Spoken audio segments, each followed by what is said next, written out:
நீங்கள் பார்த்துக் கொண்டிருப்பது உங்கள் விஜய். இந்த கோயில்ல விசேஷமான வேண்டுதல் குங்கும அர்ச்சனை தானா? அதை விட விசேஷமான ஒரு வழிபாடு இருக்கு.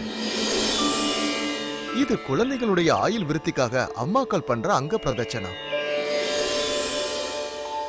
தேவிக்கு ரொம்ப பிடிச்ச நேர்த்தி கடனும் கூட. தேவியோட அனுகிரகத்தால எல்லாம் நிறைஞ்ச ஒரு நல்ல வாழ்க்கை உங்க குழந்தைக்கு கிடைக்கும். நிறைய பேருக்கு இந்த அருள் கிடைச்சிருக்கு. அப்ப சரி, நானே இந்த கோயில் அங்க பிரதேசனம் பண்றேன் சுவாமி. அதுக்கு என்ன, தாராளமா செய்யுங்க. அப்படின்னா இன்னைக்கு ஒரு நாள் இங்க தங்கியிருந்து நாளைக்கு அங்க பிரதர்ஷனம் பண்ணிட்டு போலாமே. அதுக்கு அவசியமே இல்ல. நீங்க தீர்த்த யாத்திரையில தானே இருக்கீங்க. நீங்க இதுக்காக விரதம் இருக்க தேவையில்லை. நீங்க சொன்ன மாதிரி ஆகட்டும் சுவாமி.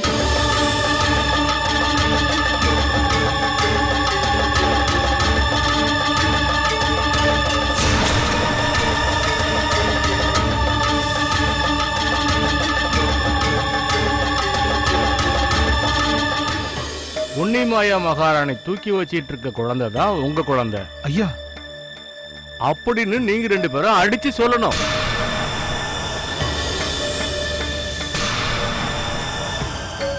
அத ஒத்துக்கிட்டதுனாலதான் நீங்க கேட்ட பணத்தை கொடுத்து உங்க ரெண்டு பேரையும் கூட்டு வந்திருக்கேன். எங்களுக்கு ரொம்ப பயமா இருக்கு ஐயா.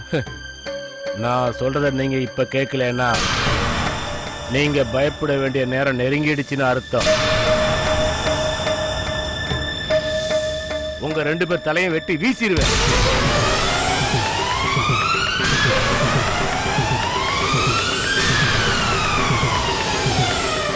என்ன, நான் சொல்றதை செய்வீங்கல்ல? அந்த குழந்தை ராஜாவோட குழந்தை இல்லையா? எங்களோட குழந்தைன்னு சொன்னா யார் நம்ப போறா? நீங்க அதை மட்டும் சொன்னா போதும். மத்தபடி நீங்க என்ன செய்யணும், எப்படி செய்யணும்னு நான் சொல்லித்தரேன். புரியுதா?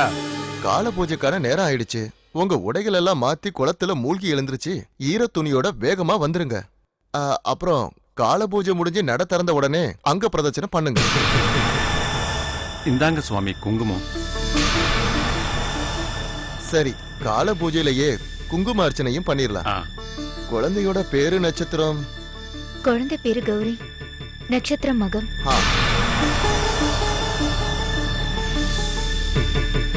இந்த ஜடம் இவங்க கூட எப்படி? ஜடம்னு யார சொல்றீங்க? அந்த மகாராஜா கூட ஒரு கிழவன் நின்னுட்டு இருக்கான்ல, அவர் ஒன்னும் ஜடம் இல்லையே. யாருக்கும் பயன்படாம உதவாம இருக்கிறத ஜடம் தானே சொல்லுவாங்க.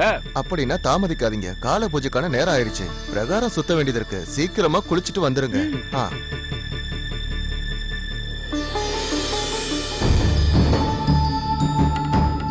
மகாராணியோட கையில இருக்கிற குழந்தை தான் மகளோட குழந்தைங்கிறது பெரியவருக்கு தெரிஞ்சிருக்குமோ? சேச்சே, அப்படி தெரிஞ்சிருந்தா அந்த குழந்தைய மத்தவங்க கிட்ட அவர் எப்படி கொடுத்திருப்பாரு? அப்படின்னா குழந்தையோட கதையை மட்டும் இல்ல, பெரியவர் கதையை முடிக்க வேண்டியதா இருக்கும். வாங்க என் கூட. வாதவிதி.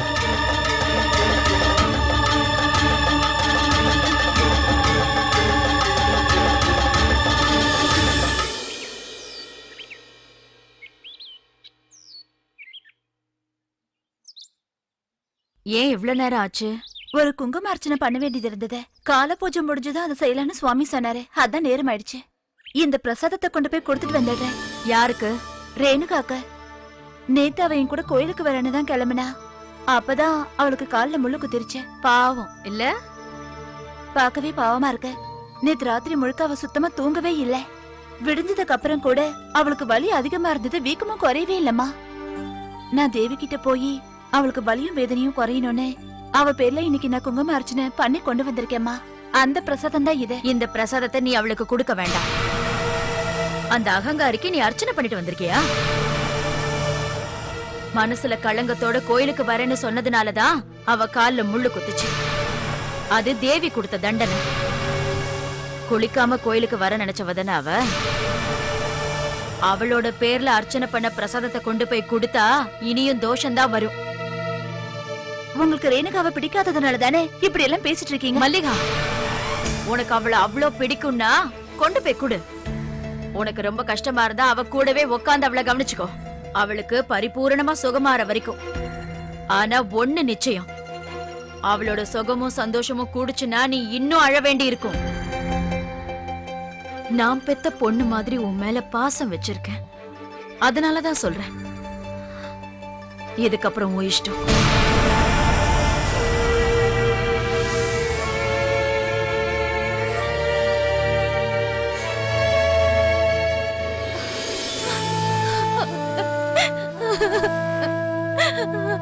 ரேணுகா, நீ கொஞ்ச நேரம் தூங்குமா.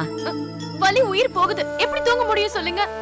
கொஞ்ச நேரம் தூங்கி எழுந்திருச்சா வலி போயிடுமா, அதனாலதான் சொல்றேன். தூக்க வந்ததானே தூங்க முடியும். எதுக்காக இப்படி சத்தம் போடுற? பாதைய பார்த்து நடந்திருந்தா இந்த மாதிரி கஷ்டம் எல்லாம் வந்திருக்குமா? நான் நடந்து போற இடத்துல முள்ள இருக்கும், எனக்கு எப்படி தெரியும்?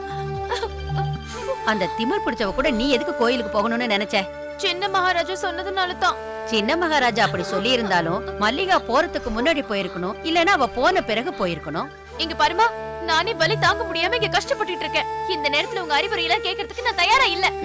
என் பேச்ச கேட்காததுனாலதான் இப்படி அனுபவிக்கிறேன். பேசாம இருந்து போங்கன்னு சொல்றேன்ல. ரேணுகா,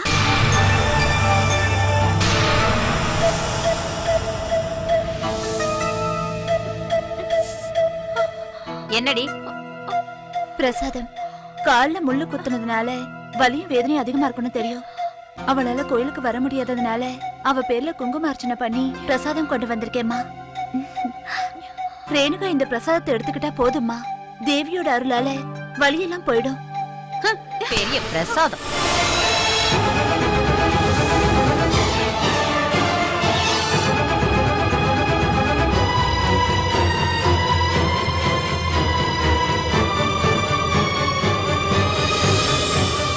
பொல்லாத பிரசாத குங்குமம். என் பொண்ண ஒழிச்சு கட்டுறதுக்காகத்தான் நீ வேற எதையோ கொண்டு வந்திருக்க. ஓடி இங்க இருந்து. போன் சொல்றல. நான் போன் சொல்றது உன் காதுல வேலையா? போ. ஐயோ! ஐயோ! வலி தாங்க முடியல. என்னால முடியலமா, ரொம்ப வலிக்குது. ரேணுகா, அம்மா!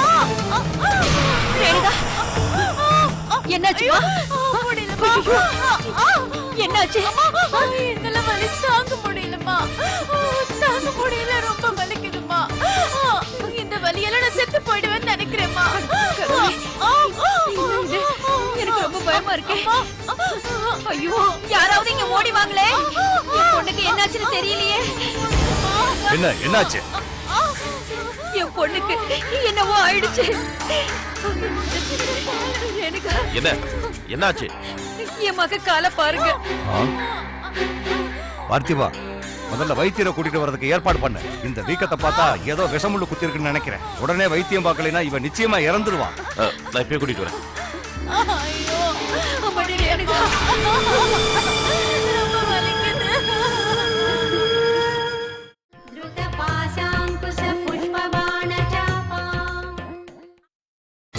நீங்கள் பார்த்துக் கொண்டிருப்பது உங்கள் விஜய்.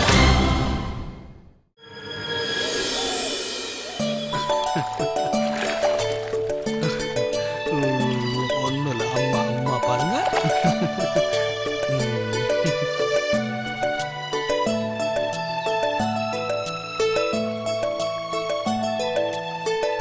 சீக்கிரம் வா.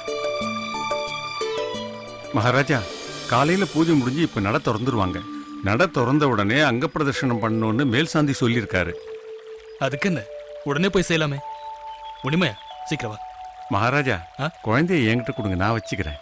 அங்க பிரதர்ஷனம் பண்ணும்போது மகாராணிக்கு உதவியா நீங்க கூட இருக்கணுமே, அதுக்காகத்தான். அப்படின்னா சரி, குழந்தைய வச்சுக்கிட்டு கோயிலுக்கு வெளியில காத்துக்கிட்டு இருங்க. நான் பத்திரமா பாத்துக்கிறேன். ஏன்னா அங்க பிரதட்சணம்னா என்னன்னு குழந்தைக்கு தெரியாதுல்ல. அம்மா கிட்ட போகணும்னு பிடிவாதம் பிடிச்சு அழுதுச்சுன்னா சரிதான். தேவி, நல்ல புத்தி இல்லாதவங்களும் உன்னோட குழந்தை தானேம்மா. அப்படிப்பட்டவங்களோட செயல்களை மன்னிச்சு ஏத்துக்கிறது தான் உண்மையான பக்தர்களுக்கு அழக. அவங்களால நான் பாதிக்கப்பட்டிருந்தாலும் ரேணுகாவையும் அவங்க அம்மாவையும் மன்னிக்கணும்னு மனசார வேண்டிக்கிறேம்மா. அவங்க செஞ்சதை மன்னிக்க முடியாத குத்தந்தா.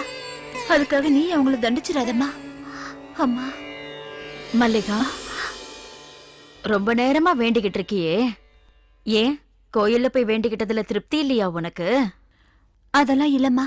கொஞ்சம் கூட யோசிக்காம ரேணுகாவோட அம்மா ஒரு தப்பு பண்ணிட்டாங்க. புத்தி இல்லாதவங்க எப்பவுமே அதை தானே செய்வாங்க. ரேணுகா கோயிலுக்கு வரணும்னு ரொம்ப ஆசைப்பட்டா. ரேணுகா கோயிலுக்கு வரக்கூடாதுன்னு தேவி ஆசைப்பட்டிருக்கா.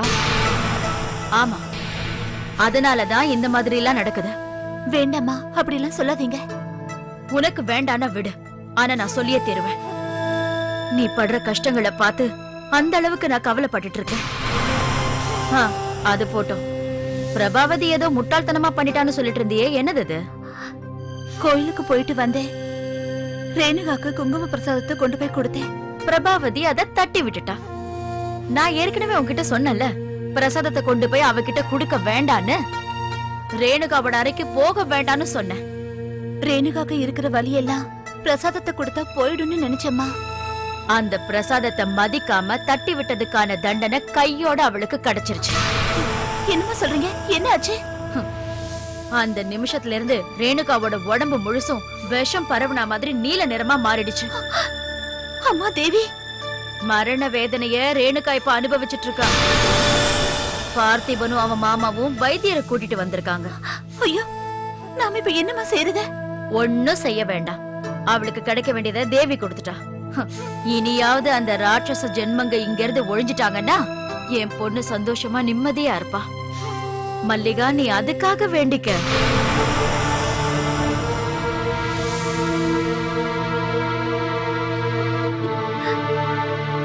தேவி, மகமாயி, அவளை நீதான் காப்பாத்தணும்.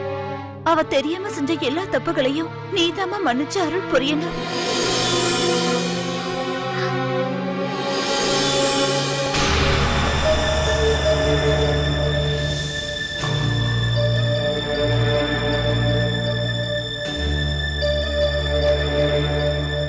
நேத்து காலையில கோயிலுக்கு போகும்போது கால்ல ஒரு முள்ளு குத்திருச்சு. ஆரம்பத்துல வலி கொஞ்சமா தான் இருந்தது. நேரம் கூட கூட வலி அதிகமாயிடுச்சு. உடம்பு முழுவதும் நீல நிறமா மாறிடுச்சு. என் பொண்ணு அழறதுக்கு கூட சக்தி இல்லாம இப்படி கிடக்குறா. அவளை காப்பாத்துங்க. குத்துனது சாதாரண முள்ளு இல்ல, உக்கிர விஷத்தன்மை உள்ள பயங்கரமான முள்ளு. ஏதாவது சிகிச்சை செஞ்சு அவளை காப்பாத்துங்க வைத்தியரே. அவங்களுக்கு இனிமே எந்த சிகிச்சை கொடுத்தாலும் பலனே இல்லை. அபூர்வமான ஏதாவது மருந்து கொடுத்தாதான் அவங்க பிழைக்கிறதுக்கு வாய்ப்பு இருக்கு. அப்படின்னா அதையும் செய்யுங்க வைத்தியரே. அது வரைக்கும் அவங்க உடம்புல உயிர் தங்கியிருந்தா மட்டும்தான் அந்த அபூர்வ மருந்தை நம்மளால கொடுக்க முடியும். எனக்கு இவங்களை பார்க்கும்போது தெய்வ குத்தம் மாதிரி தெரியுது. தெய்வத்துக்கு எதிராக ஏதாவது குற்றம் செஞ்சிருந்தாங்கன்னா அதுக்கு பரிகாரமா ஏதாவது நேர்த்தி கடன் செய்யுங்க. நாம மருந்த கொடுக்கறத விட இந்த நேரத்துல இந்த மாதிரி செய்யறதுதான் சரின்னு எனக்கு தோணுது.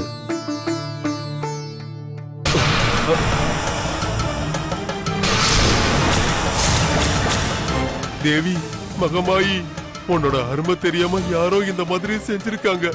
நானும் தெரியாமங்க வந்துட்டேன். யாரு இந்த மாதிரி தெய்வ குத்தம் செஞ்சது? தேவியோட பிரசாதமான குங்குமத்தை யார் கீழே போட்டது? அது ஒண்ணு இல்ல, குங்குமம் கை தவறி தெரியாம கொட்டிடுச்சு. அந்த மாதிரி கவனக்குறைவா இருக்கலாமா? இந்த பிரசாத குங்குமம் தேவியோட அனுக்கிரகம் இல்லையா? சுத்தமான துணியால தண்ணில தொட்டு நல்லா தொடச்சி எடுங்க. தேவியோட அபிஷேக குங்குமம் காலடியில மிதிப்பட்டா இன்னும் பெரிய ஆபத்துகள் வந்து சேரும்.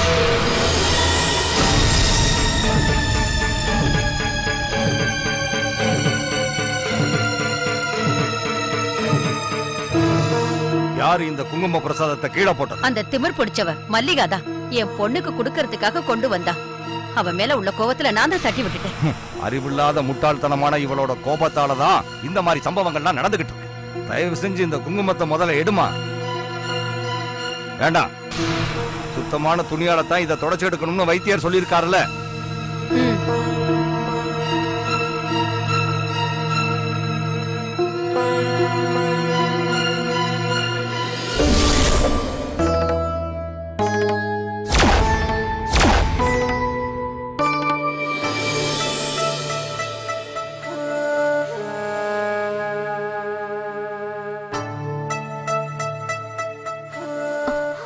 இன்னைக்கு பௌர்ணமி ஆச்சு. ஆமாங்க தெரியும், இன்னைக்கு பௌர்ணமி தான். எல்லா பௌர்ணமிக்கும் பிரசன்ன பார்வதி அம்மன் கோவில்ல நீ தவறாம அபிஷேகம் பண்ணுவியே, இன்னைக்கே பண்ணல.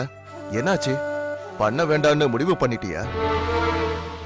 புஷ்பாபிஷேகம் எப்பவும் போல முறைப்படி இன்னைக்கும் நடக்குதுங்க. அப்படின்னா இன்னைக்கு நீ கோவில்ல தானே இருக்கணும். இன்னைக்கு நான் கோயிலுக்கு போக வேண்டாம்னு நினைச்சிட்டேன். எதனால? இன்னைக்கு இன்னொரு மகாராணி கோயில் தரிசனத்துக்கு வராங்க இல்லையா? அது யாரு? உன்னிமாயா மகாராணி. அதனால என்ன? நீ கோவிலுக்கு போக கூடாதுன்னு யாராவது சொன்னாங்களா என்ன? தேவையில்லைன்னு நான் முடிவு பண்ணிட்டேன். அதான் விசித்திரமா இருக்கு. சாதாரண பக்தர்களை போல கோயில் தரிசனத்துக்கு வர உன்னிமாயாக்கு இந்த தேசத்து மகாராணியான என்ன பார்த்து அவங்களுக்கு ஏதாவது பிரச்சனை வந்துட போகுது. நீ ஏன் தமையந்தி அந்த மாதிரி யோசிக்கிற? உன்னிமாயா அவளோட எண்ணத்தை வெளிப்படையா சொன்னா. அவங்க மனசுல எதையும் வச்சுக்கிட்டு சொல்லல. அந்த அளவுக்கு நாம அனுசரிச்சு போகணுங்கிற அவசியம் எதுவும் இல்லையே. அவங்க கிட்ட நெருங்கி பழகலான்னு நினைச்சா விலகி போயிட்டாங்க. ஆனா அவங்க இத வேணும்னு பண்ணலையே. எனக்கு தெரியும் மகாராஜா, என்ன நீங்க சமாதானப்படுத்தணுங்கிறதுக்காக தான் இப்படியெல்லாம் நீங்க பேசுறீங்க. என்ன இருந்தாலும் நான் எதுக்காக அப்படி சொன்னேன்னு நீ கொஞ்சம் யோசிச்சு பார்க்கணும்.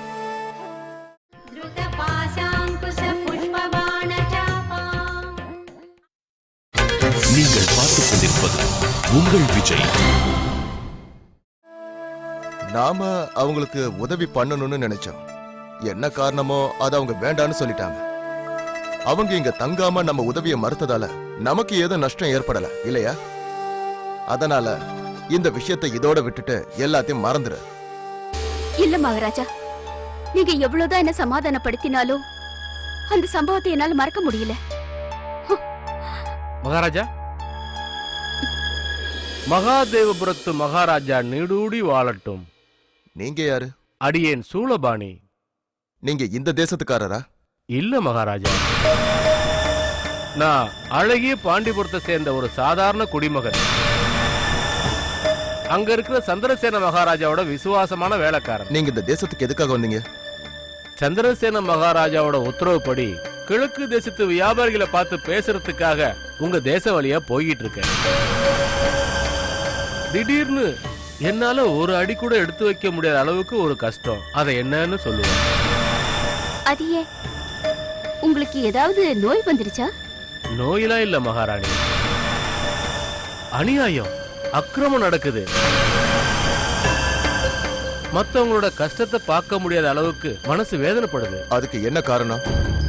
உங்க தேசத்தை சேர்ந்த ஒரு விவசாயியோடைய பிஞ்சு குழந்தைய ஊரை சுத்திக்கிட்டு இருக்க ஒரு பெரியவர் அபகரிச்சுக்கிட்டு போயிட்டாரு.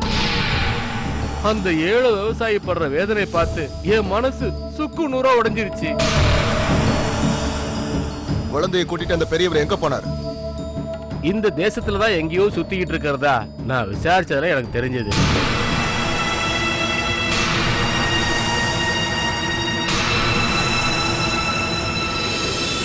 காவலாளிகளை கூப்பிட்டு அந்த பெரியவரை கண்டுபிடிச்சு அந்த குழந்தையை மீட்கிறதுக்கான பணியை செஞ்சு முடிக்கிறதுக்கு இப்பவே நான் உத்தரவு போடுறேன்.